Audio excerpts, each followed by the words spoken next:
Hi guys. So I went to the doctor today. It was a regular family doctor, just for a checkup, and I kind of explained to her some of the issues that I've been having lately, and it's something that's been going on for a while. Basically I've been having like bowel issues and painful sex and things like that, and my reproductive endocrinologist said that it was more than likely endometriosis, and that I could have the laparoscopy if I wanted to, but I chose not to because he said it wouldn't boost my fertility.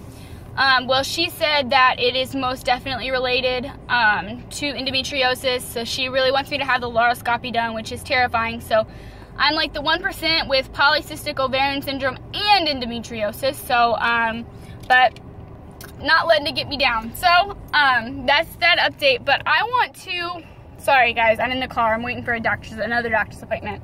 I wanted to give a quick update. I had some questions and some people not like my trigger shot video, and I think it's basically because I didn't explain well enough what was going on. So basically what a trigger shot is it is a shot they give you when you don't ovulate on your own, but you have a big enough follicle.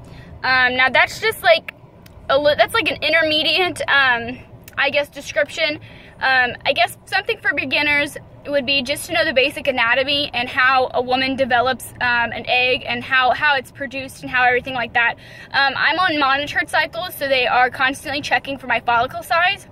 Now, a follicle is basically, I don't know, it's basically the egg. It's like a sac surrounding the egg, and as the follicle grows bigger, it gets to the point where it's so big that it bursts, and that's when that egg pushes through, and that's what causes ovulation. And obviously you ovulate your egg, and then your egg's fertilized, and that's how you get pregnant. So basically, I wasn't picking up an LH surge, and LH is the hormone that forces ovulation.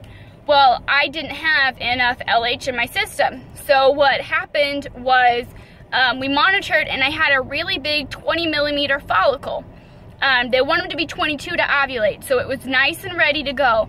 So I gave myself a trigger shot. Now, a trigger shot, there's many different kinds.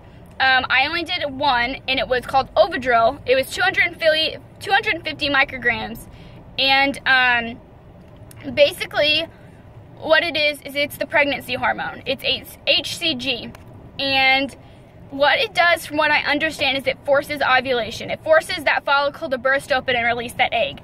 I'm not sure exactly how. I haven't asked enough questions to my doctor to figure out exactly why it forces that follicle to burst open, but basically you're tricking your system into thinking that you're pregnant. So, because I have given myself a shot with that hormone in it, my pregnancy tests are going to be positive.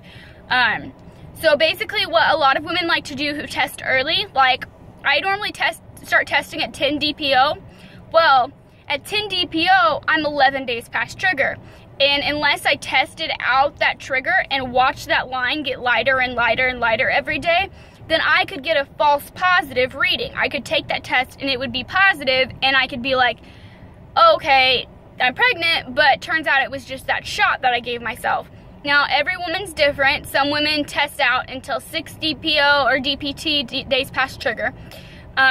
I am currently 9 days past trigger, and it's still very faintly positive. So that's kind of what's going on. I wanted to explain that because I had some questions and some comments and some people disliking it, and I'm assuming that's why, is because they didn't understand why I was like, oh, I'm not pregnant. Well, I didn't really think people were watching my videos except for my Kindara ladies, but I definitely want to educate people as much as I can, because I think it's amazing what the female body does. And how everything works, and the anatomy is just beautiful. So that's me trying to explain it as best as I can. So basically, I was not, even though I had a positive, I wasn't pregnant because I gave myself a shot. But if you did not administer that shot on your own and you get a positive, then you're more than likely pregnant, okay? So don't get confused and look at your tests and think, okay, well, how come she wasn't pregnant? I'm not pregnant because I'm going through medicated monitored cycles where I had to administer a shot myself. So that kind of explains it a little bit more. I hope that I explained that enough for you guys, and that you kind of grasp the concept a little bit better. I'll try to be more descriptive in my videos. I was kind of just doing this as like a you know, like document my journey. That way when I get my positive, I can look back and see, you know, my happy days, my sad days when I cried. But I'm actually getting some people who are following me now. So I love the support and I love the questions, and I'm happy to answer anything that you have. I'll share my knowledge with you to the best I can. So that's kind of what's going on in my life. My period is due May 5th. So basically what's going to happen is I'm going to continue to test every single day until May 5th. Tomorrow I will do a live pregnancy test, and then I will show you my progression, which is going to show you my first pregnancy test I took, how positive it was, and now how light it is. So it's getting lighter. I'm losing HCG every single day. I'm losing 1,000 micrograms a day. So basically what that's saying is that, you know, I'm not having it anymore. Now if it got darker, it would be me actually being pregnant, okay? And that's just because the trigger shot is losing. You don't have anything producing that hormone. But if it got darker, that would mean that I am producing that hormone. So I'm basically testing to see if it gets darker, see if it goes away. You know, that way when it does go completely negative, if I do get that faint positive, I'll know that it's a real positive. So that's kind of why I'm doing that. I think that's basically it for you guys. So I'll post a live video of my trigger shot tomorrow, or my trigger shot pregnancy test tomorrow, and you'll be able to see that it takes at least like 5-6 minutes for that positive to show up now. It's taking a lot longer. It's a lot lighter of a line, and hopefully it'll be darker tomorrow and I'll be pregnant, which would be awesome. But as of right now, it's just getting lighter. So I hope I explained that to you guys. I do pay attention. I do pay attention to my comments. So if you guys want any answers to any questions or anything like that, feel free to comment and I will answer the best of my ability, okay? Thanks.